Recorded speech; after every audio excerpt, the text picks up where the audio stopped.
सभी साथियों को राम राम नमस्कार। उम्मीद करता हूँ आप सभी बहुत ही बढ़िया होंगे। इस वीडियो में हम बात करने वाले हैं आरपीएफ कांस्टेबल एसआई 2024 की भर्ती के बारे में। जैसा कि आप सभी जानते हैं कि 14 मई इसकी लास्ट डेट है फॉर्म अप्लाई करने की, यानी कि आज इसकी अंतिम तिथि है। और अब तक इसमें कितने फॉर्म भरे जा चुके हैं वो डेटा भी मैं आपके साथ शेयर करूंगा। साथ ही में मैं आप सभी को ये भी बताने वाला हूं कि इसमें कंपटीशन कितना रहने वाला है, क्योंकि कैंडिडेट नंबर ऑफ वैकेंसी को देख के इसे जज कर रहे हैं कि भाई बहुत ज्यादा कंपटीशन रहेगा, नंबर ऑफ वैकेंसी कम है। तो मैं आप सभी को बता दूं कि जिस बच्चे ने भी इसके लिए फॉर्म अप्लाई किया वो बहुत ही लकी है, क्योंकि इस तरह की जॉब आपको बहुत ही कम देखने के लिए मिलती है। आप सभी जानते हैं 5 से 6 साल बाद ये अपॉर्चुनिटी आप सभी को मिल रही है। तो जिसने भी फॉर्म अप्लाई कर दिया है वो ये ना सोचे कि कंपटीशन बहुत ज्यादा है, वो ये सोचे कि बेस्ट अपॉर्चुनिटी हमें मिल रही है। तो सारी चीजें मैं आप सभी को क्लियर करूंगा, ईच एंड एवरीथिंग इस वीडियो में क्लियर हो जाएगा। तो वीडियो को लास्ट तक जरूर देखिएगा। वीडियो पसंद आए तो प्लीज वीडियो को लाइक शेयर करके चैनल को सब्सक्राइब कर लें और बेल आइकन पर प्रेस कर लें, ताकि फ्यूचर में आने वाली हर एक जॉब अपडेट का नोटिफिकेशन आपको सबसे पहले मिलता रहे। आगे बढ़ते हैं और चीजें आप सभी को क्लियर करते हैं। साथ ही में जो बच्चा आरपीएफ की तैयारी कर रहा है वो आरपीएफ के लिए कंप्लीट बंडल ले सकता है, जिससे आप सभी की आरपीएफ की तैयारी बहुत अच्छे तरीके से हो जाएगी। ये सभी बुक आपको किरण पब्लिकेशन की देखने के लिए मिल जाएंगी। किरण पब्लिकेशन की आपको 27,000 प्लस फैक्ट के साथ भाई खान सर की ये बुक मिल जाती है। सार संग्रह के नाम से आती है सामान्य अध्ययन की, जिसमें सामान्य ज्ञान और सामान्य विज्ञान के सभी क्वेश्चन आपको देखने के लिए मिल जाएंगे 1992 से 2022 तक के।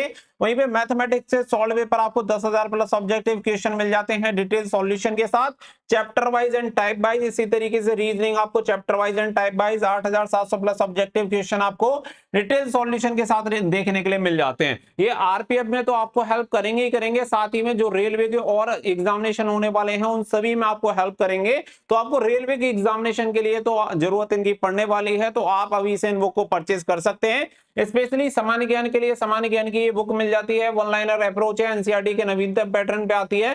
One of the best book आप सभी को मिल जाएगी। तो इन सभी बुक का लिंक मैंने वीडियो के डिस्क्रिप्शन में दे दिया, वहां से जाके ऑर्डर कर सकते हैं। अपने नियर बाई बुक स्टोर से भी आप इन बुक्स को ले सकते हैं। अगर आपने अब तक प्रैक्टिस वर्कबुक और सॉल्व पेपर नहीं लिए हैं तो आप ले सकते हैं कांस्टेबल के, और आप सभी को एसआई के दोनों के प्रैक्टिस सेट और सॉल्व पेपर आप सभी को देखने के लिए मिल जाते हैं। और हिंदी इंग्लिश दोनों भाषाओं में ये सभी बुक उपलब्ध हैं, और ये वाली बुक भी आपको हिंदी इंग्लिश दोनों में देखने के लिए मिल जाती हैं। तो लिंक वीडियो के डिस्क्रिप्शन में है या नियर बाई बुक स्टोर से आप ले सकते हैं।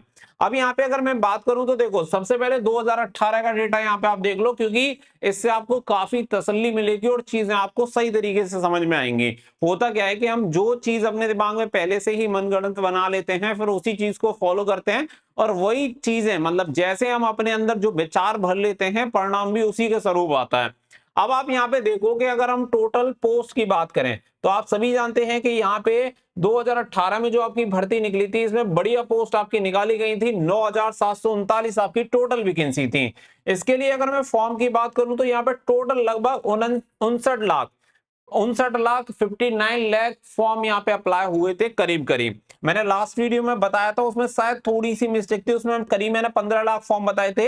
तो आप सभी को बता दें कि पिछली बार आप सभी के जो फॉर्म भरे गए थे वो ग्रुप वाइज आपके फॉर्म भरे गए थे, जबकि इस बार आपके ग्रुप वाइज फॉर्म नहीं है। तो जो 15 लाख फॉर्म थे वो अकेले सी ग्रुप में आपके भरे गए थे, और डी ग्रुप की अगर मैं बात करूं तो करीब 21 लाख फॉर्म भरे गए थे डी ग्रुप में। तो आप सभी समझ सकते हैं कि पिछली बार जो आपकी कट ऑफ फ्लैक्चुएट करी थी उसका सबसे बड़ा रीजन था कि ग्रुप वाइज वैकेंसी का होना, और इसी की वजह से किसी ग्रुप की तो 60 पे कट ऑफ चली गई और किसी ग्रुप की 120 पे कट ऑफ चली गई। लेकिन इस बार ये खेल नहीं होने वाला है, क्योंकि इस बार आपकी जो कट ऑफ बनेगी वो ऑल ओवर इंडिया वाइज है, और आपकी वैकेंसी भी ऑल ओवर इंडिया के लिए है। तो इसी वजह से ये ग्रुप का जो सीन है वो यहाँ पे खत्म हो जाता है, और जो फ्लैक्चुएशन आपको पहले देखने के लिए मिला था वो अप एंड डाउन आपको यहाँ पे देखने के लिए नहीं मिलेगा। सिर्फ दिल्ली पुलिस की जैसे आपकी कट ऑफ बनती है, बिल्कुल ठीक उसी प्रकार से आपकी कट ऑफ बनेगी।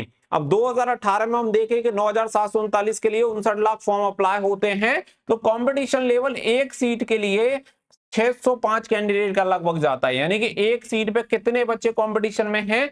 605 बच्चे कंपटीशन में हैं। 2018 की भर्ती का डेटा मैं आप सभी को बता रहा हूं। 2018 के साथ साथ आप सभी को पता है कि यहाँ पे जो फिजिकल के लिए क्वालिफाई किया जाता है वो 10 गुना कैंडिडेट को क्वालिफाई किया जाता है। यानी नंबर ऑफ वैकेंसी के 10 गुना कैंडिडेट जो होते हैं वो सेकंड फेज यानी कि आपके फिजिकल के लिए बुलाए जाते हैं। लेकिन फिजिकल के बारे में मैं पहले ही आप सभी को बता चुका हूं कि आरपीएफ के फिजिकल को गलती से भी हल्के में मत ले लेना। अगर आपने हल्के में ले लिया तो फिर चाहे आप कितने भी अच्छे नंबर ले आना, आपके नंबर्स की कोई वैल्यू नहीं है, क्योंकि फिजिकल आपको यहाँ पे निपटा देगा। और फिजिकल किस लेवल का होता है ये आप अच्छी तरह से समझ सकते हैं, या बार बार मैं आप सभी को ये चीज बता रहा हूं।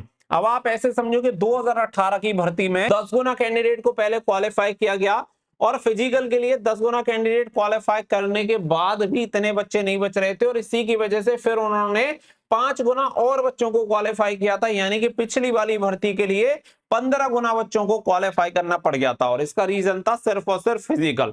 तो यहाँ पे एक कहानी आप समझ लो कि यहाँ पे क्या है कि यहाँ पे जो भी आपके इवेंट हो रहे हैं वहां पे कंपटीशन बहुत तगड़ा है, साथ ही में कंपटीशन को खत्म करने के लिए फिजिकल का भी बहुत तगड़ा लफड़ा है। तो ये चीजें यहाँ पे आपको क्लियर हो गई, कुछ चीजें आपको समझ में आई होंगी कि यहाँ पे नंबर ऑफ वैकेंसी की महिमा नहीं है, महिमा है कि जो बच्चा पहले से ही सभी स्टेज की तैयारी कर रहा है सिलेक्शन वो ही लेके निकलता है यहाँ से।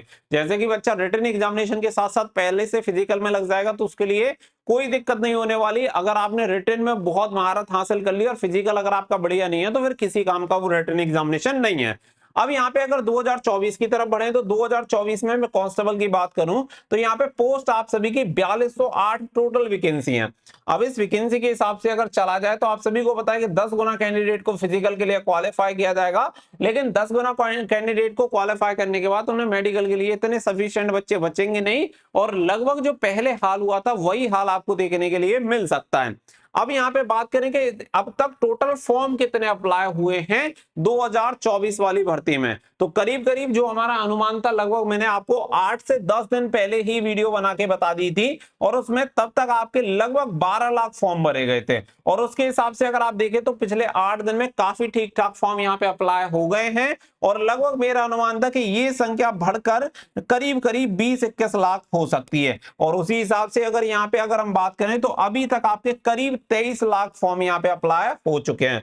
अब हम ये देखें कि यहाँ पे 4208 वैकेंसी के लिए 23 लाख फॉर्म अप्लाई हुए हैं, तो ये जो कंपटीशन लेवल है वो जाता है एक सीट पे 546 बच्चे। अभी आप समझो कि पिछली बार 2018 में कंपटीशन कितना था, एक सीट पे 605, और अभी यहाँ पे कितना है 546। तो आपका कंपटीशन बढ़ा है या घटा है वो आपकी आंखों के सामने है, और कुछ समय के बाद ये आपको प्रत्यक्ष रूप से दिखाई देने लग जाएगा। तो आप ऐसे समझो कि पहली वाली भर्ती में एक सीट के लिए 605 बच्चे फाइट कर रहे थे, इस बार की वैकेंसी के लिए केवल 546 बच्चे होंगे जो कि फाइट करेंगे। तो कंपटीशन भाई घटा है आपका, और चीजें कॉम्प्लिकेट होंगी। अभी बच्चे जितने हल्के में ले रहे हैं चीजें इतनी हल्की नहीं रहने वाली हैं। हर फेज के लिए बच्चा यहाँ पे 2 ही फेज है मेन, एक रिटन एग्जामिनेशन एक फिजिकल। अगर आपको दोनों की चीजें समझ में आ गई और आपने पहले से तैयारी कर ली तो जो हाल दिल्ली पुलिस में देखने के लिए आप सभी को मिला था लगभग वही सीन आप सभी को आरपीएफ में देखने के लिए मिलेगा। तो दिल्ली पुलिस में तो आपकी सेकंड लिस्ट लगी नहीं थी, लेकिन आपको आरपीएफ में सेकंड लिस्ट का भी सीन देखने के लिए मिल जाएगा। तो अगर आप इस भर्ती को लेके सीरियस हैं तो पहले अपने दिमाग से ये चीज निकाल लो कि यहाँ पे वैकेंसी आप में टोटल 4208 है। 4208 वैकेंसी में भी आप सेलेक्ट हो सकते हैं, लेकिन सेलेक्ट होने के लिए आपको सही स्ट्रेटजी अपनानी पड़ेगी और पहले से ही पॉजिटिव माइंडसेट के साथ आपको चलना पड़ेगा। अभी हो गई कांस्टेबल की बात। अगर मैं एसआई की बात करूं कि एसआई के लिए कितने फॉर्म अप्लाई हुए हैं तो 452 आपकी वैकेंसी है, 10 गुना कैंडिडेट क्वालिफाई होंगे, और इसके लिए करीब 4 लाख फॉर्म यहाँ पे अप्लाई हो गए हैं। लास्ट के 8 दिन में बहुत फॉर्म इसके लिए अप्लाई हुए हैं, जितना अनुमान भी नहीं था उससे ज्यादा इसके लिए फॉर्म अप्लाई हुए हैं। तो यहाँ पे 4 लाख इसके लिए फॉर्म अप्लाई हुए हैं, तो इसका कंपटीशन लेवल भी यहाँ पे समझ सकते हैं। और एक बार मैं आपको फिर से कहूंगा कि 4208 वैकेंसी है, इस शब्द को अपने दिमाग से निकाल लो। आप ये समझ लो कि आरपीएफ में आप इस बार एक सीट ले सकते हैं, क्योंकि all over India wise vacancy है। आपके साथ कोई लफड़ा ही नहीं है कि वैकेंसी कौन से ग्रुप में ज्यादा है या कौन से ग्रुप में सबसे ज्यादा फॉर्म अप्लाई हुए हैं। जब all over India wise vacancy है तो आपको एक सीट के लिए लड़ना है, और निश्चित रूप से आप एक सीट पर सेलेक्ट हो सकते हैं, चाहे फिर वो महिला कैंडिडेट हो या फिर पुरुष कैंडिडेट। बस आपको एक पॉजिटिव माइंडसेट के साथ अपनी सही स्ट्रेटजी को फॉलो करके तैयारी करनी है, चाहे वो रिटन एग्जामिनेशन की हो या फिजिकल की। उम्मीद है कि चीजें आप सभी को क्लियर हो गई होंगी। बहुत ही जल्दी इससे रिलेटेड जो भी फैक्ट होंगे वो आप सभी के सामने मैं शेयर कर दूंगा। जो भी चीजें हैं लगातार आप सभी को बताने का प्रयास कर रहा हूं, तो मेरा काम है आप सभी को बताना और सही गाइड करना। बाकी का भाई तैयारी आपको ही करनी पड़ेगी, मेहनत आपको करनी पड़ेगी, क्योंकि नौकरी की जरूरत आपको है। उम्मीद करता हूं चीजें आपको स्पष्ट रूप से क्लियर हुई होंगी। मिलेंगे नेक्स्ट वीडियो में, फिलहाल के लिए बस इतना ही। तो तब तक के लिए जुड़े रहिएगा। Thank you for watching. जय हिंद, जय भारत।